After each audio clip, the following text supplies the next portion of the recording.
So, I'm sure you've all heard of what if scenarios. They're quite popular here on YouTube, so I thought I'd try one out for myself. The prompt I made today was, what if Kinkajou was left on the NightWing Island? In this story, Kinkajou is captured before she can escape and is left to die while everyone else runs from the eruption. It starts right after Deathbringer returns to the Nightwings and Glory gets on Clay's back, ready to escape the island. Now, with that information, let's start the story. Kinkajou's claws scrambled against the cold, rough stone of volcanic rock, her heart pounding against her ribs. Smoke filled the air, thick and choking. She ran forward, getting a head start as she spread her wings to chase after Glory and Clay. She was finally escaping, with a cool, new, and fierce Rainwing. Kinkajou radiated with fear and excitement. She had only flown a few beats before Nightwing grabbed her by her tail and yanked her back, slamming her small body into the burning ground.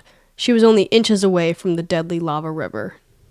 "I've got you now, little Rainwing," hissed a harsh voice in her ear. "Oh no, Kinkajou thought. "Glory," she yelled, but Glory and Clay's shapes were too far away, and 5 Nightwings were hard on their tail, chasing them through the wasteland of an island. She had seen Glory's eyes, only for a moment as they locked with Kinkajou's. She couldn't quite figure out her expression. Fear? Anger? Determination? Finally, with a flash of vibrant green, a beacon of hope, Glory disappeared into the smoke, Clay's heavy form carrying her away. "Let me go!" Kinkajou shrieked, her scales flashing a brilliant red in her panic. She thrashed around and turned on her back, her venomous fangs bared at the Nightwing, about to strike. But he was fully grown, and she was only 3 years old. He grabbed her snout in a flash, squeezing it so hard Kinkajou thought her jaw would break. She saw smoke rising from the back of his neck, and she quickly realized this was the Nightwing she had shot her venom at only moments before while her and Glory were trying to escape.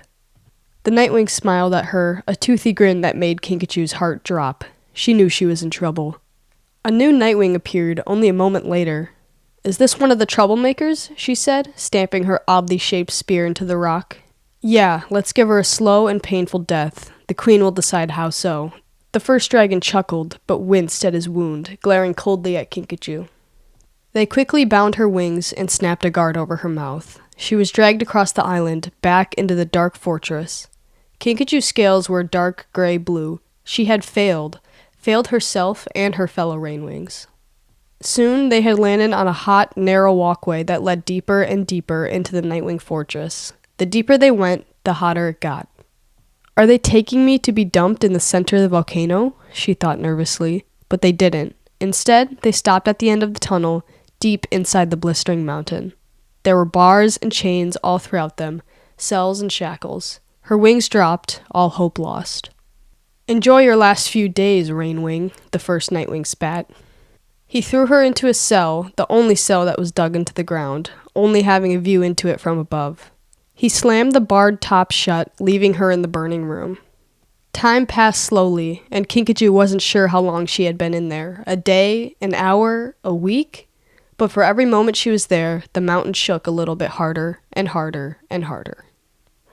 At one point, she heard some dragons come in and shove a dragon named Deathbringer into one of the normal cells above her. She remembered him. He had come with Clay to help save her and Glory. Why was he here now? She could ask for his help. But before she could claw at the stone to get his attention, she suddenly felt a wave of anger. He had left them. He brought Clay but then flew off to save his own scales. What about her? She was trapped here now, and maybe she could be back home in the rainforest if he had stayed and helped. She scraped her claws quietly on volcanic rock, leaving small white streaks. She laid back down and growled to herself, her anger building inside of her. She finally fell asleep, the first time in days, her head throbbing from the heat of the room around her. Not long after, an earthquake woke her up. She had gotten used to them during her time on the island, but this one was different. It shook the earth like a herd of hippos and slammed her into the wall and back onto the ground. Her whole body ached with pain, both from injuries and the heat. That's when she heard it, a voice, one she recognized. Glory! The mountain was really shaking now. The sounds of the rocks smashing into each other and stones tumbling into things filled her ears. She barely heard Glory speaking to Deathbringer. "Glory, over here," Kinkajou thought, scraping her claws against the side of her cell, hoping she would hear it. Stupid guard, she thought ferociously. She grabbed her mouth clamp and tried to yank it off, but there was no use. You should go. There's not enough time, Deathbringer said. Not without you, Glory hissed. Have you seen Kinkajou? She got captured while we were escaping. I can't find her anywhere. Yes, I'm here. Over here. Help, Kinkajou thought fiercely, but no one came. They couldn't hear her scraping over the sound of the earthquake and the shaking of the mountain. I'm sorry, Glory. I haven't seen her. If she attacked the Nightwings with her venom, they probably would have killed her by now, thinking she was too dangerous, Deathbringer said. No, I'm over here, Kinkajou cried inside of her mind, her eyes watering. We have to go. The mountain is going to come down on all of us, an unfamiliar voice said. She heard their wing beats, quickly fading into the sound of the mountain. She was trapped in the middle of an eruption. Only a few moments later, the explosion came. A loud, ear-shattering sound. The mountain roared, and fire and heat swept through the island. The ceiling fell down into the prison cave, crushing it. The bars of the roof on her cell kept the larger rocks out, but Kinkajou was still pelted with pebbles. At one point, a hot stream of lava poured into her cell, melting the bars. The lava barely missed her, but she was left with an awful burn on her forearm. But Kinkajou was forgotten. Locked in a shadowy cell, she scratched the wall until her claws were dull, but no one came. Silence swallowed the world. The eruption was finally over. The heat in those first few days were unbearable, but soon the air began to cool and the lava began to fade. The lava that had poured into her cell had cooled, allowing her to climb out through the melted bars. The fortress was a mess of hardened lava and broken structures. She wandered the halls of the Nightwing fortress, finding anything that could be useful. After an hour, she found one of the weird Nightwing spears lodged into hard volcanic stone. She was able to break it off and use the sharp end to unlock her muzzle, breathing with a sigh of relief. It took her almost another whole day to find her way out into open air. She started searching the island, looking for the magic cave where she could get to the rainforest. Kinkajou quickly realized that she was starving. She hadn't eaten in over a week. She knew there were no bananas or mangoes here, so she flew to the edge of the island and looked for land. Nothing for miles and miles. Exhaustion was sweeping through her. After weeks of eating rotten and dead carrion, she decided a fresh fish sounded quite appetizing. It took her a while, but she caught a small gray fish with flecks of blue and yellow and ate it hungrily. They left me here, she said finally, laying on the black beach at the edge of the island. They forgot. She laid her head down in her talons, sadness and anger taking over all other emotions. She laid there for the rest of the day before sleep caught up to her. She dreamt of fire engulfing the rainforest that night, wishing she could go home to sunshine and peace. Soon, days became weeks, weeks became months, until months became 2 years. The heat faded completely, replaced by an eerie cold as the volcano went dormant. Life returned to the island, withered plants clawing through ash, twisted trees reaching toward the gray sky. But no rainwings, no rescue. The trees and the shrubs were too new to have any fruit. Kinkajou survived, but only just, starving. She stalked the rocky shores, learning to hunt on the island's thin, scrawny birds and snatching fish from tide pools.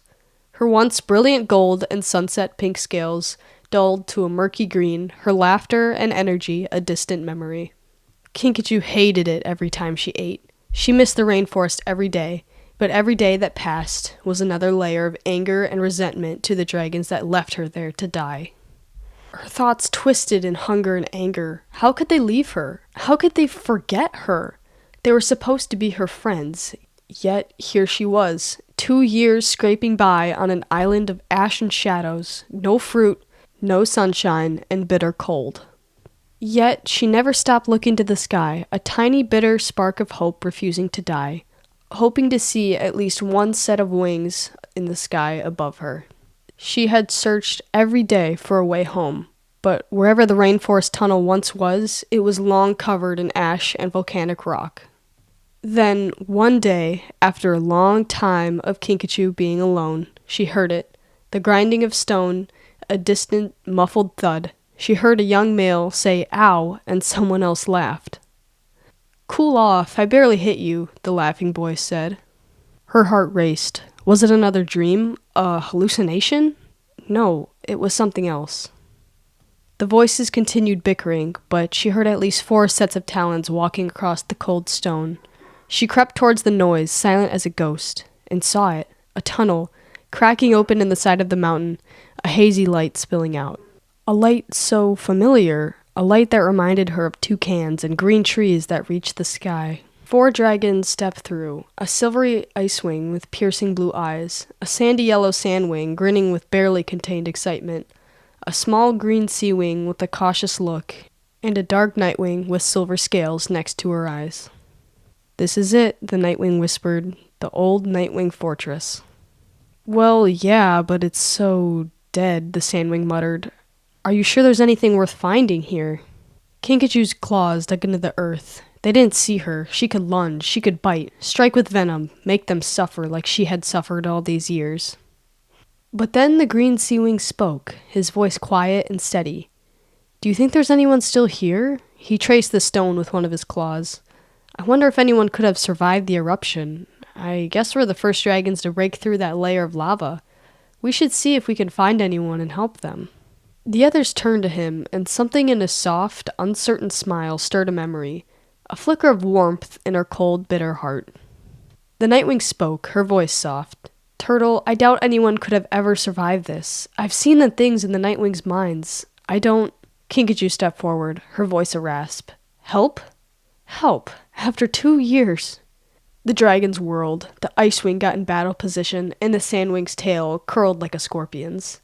The sandwing quickly relaxed as he saw Kinkajou, but the icewing still looked hostile.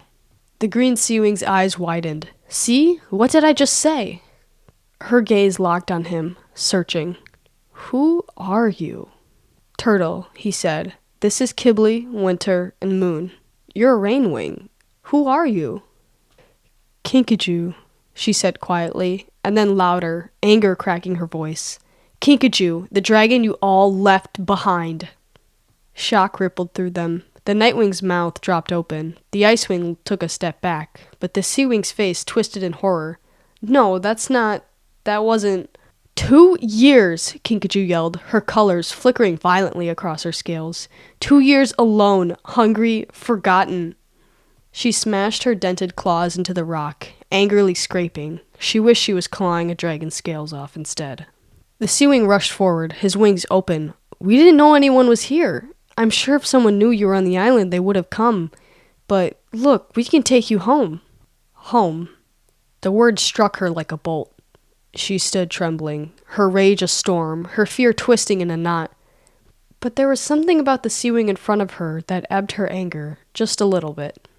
"Home," she whispered, and then she laughed, a broken, jagged sound. I don't even know what that means anymore. But as Turtle stepped closer, his warm, kind eyes meeting hers, something inside her cracked. Tears spilled from her eyes, her strength failing her for the first time in 2 years. "You left me," she sobbed. "They all left me."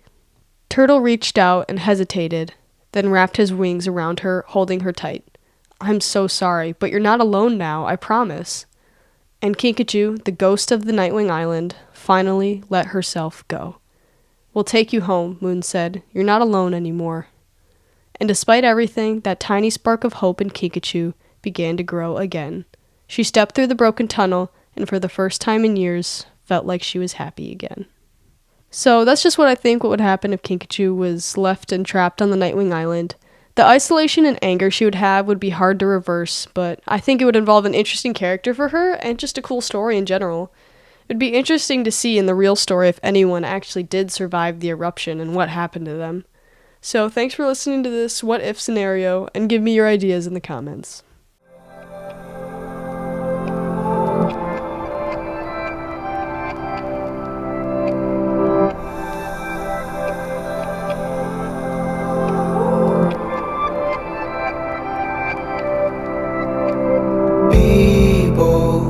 Let's keep this kind, there are no reasons